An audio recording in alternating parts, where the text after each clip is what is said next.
Hi there, I'm Julia Fellow with 620 WTMJ. So glad that you're here. I was just talking to the president of the Milwaukee Police Association just yesterday live. He was talking about how there's 200 openings and then there's going to be maybe 60 to 70 more retirements that are happening. But our city can't afford to keep up with what should be, that they allow, about 1,700 officers. And when we talk about detectives, it should be about 175, he says. We're down to like about 130. Yep. And then also, on top of that, the Milwaukee County leaders are talking about the sheriff's office, that we're dealing with a huge budget deficit. How are we going to meet that budget deficit? $7.2 million in overtime he was talking about with the deputies. So we're talking about money here. Sure. Who's going to pay for it? And also we're trying to get people recruited. So how is the Trump organization going to pay for that and support that? Because detectives, for example,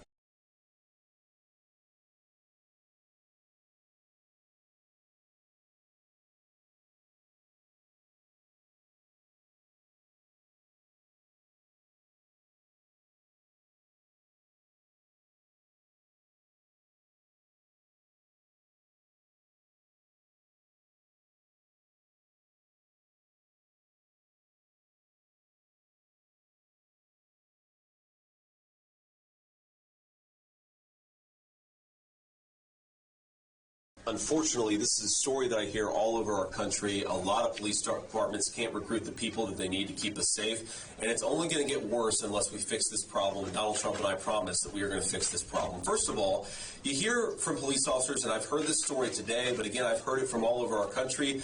A lot of the reason that it's hard to recruit police officers right now is because our leaders have attacked the police for so long that a lot of people just don't want to do police work anymore. That is the first thing that leadership needs to change. We need to make it clear that we want good people, we want good police officers, we want the very best to join the American police forces all over our country, because unless we have the best people becoming police, public safety is always going to be a fantasy and not a reality. So let's have leaders who support the work of police, not people like Kamala Harris who put the police down and make their life harder. That's number one.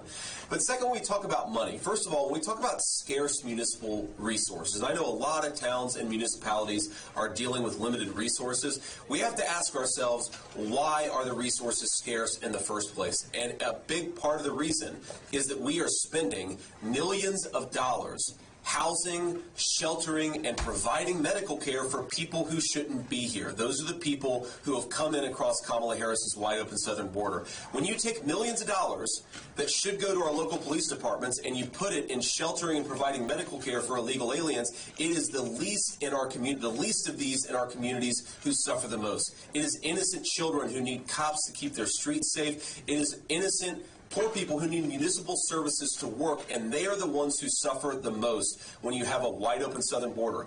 That costs money. It costs a lot of money here in Milwaukee, and it is a big driver of scarce resources. So what I would propose is you have a federal government that supports our local police, that you get the illegal aliens out of this country, and you free up precious budgetary resources to hire some police and focus on public safety. One final point on this is, I think, to the point about making police officers' lives easier, one of the weirdest things that exists in American public policy, and I didn't realize this until a couple years ago, I was a United States Senator. I have sponsored legislation to fix this, and I know President Trump agrees with me.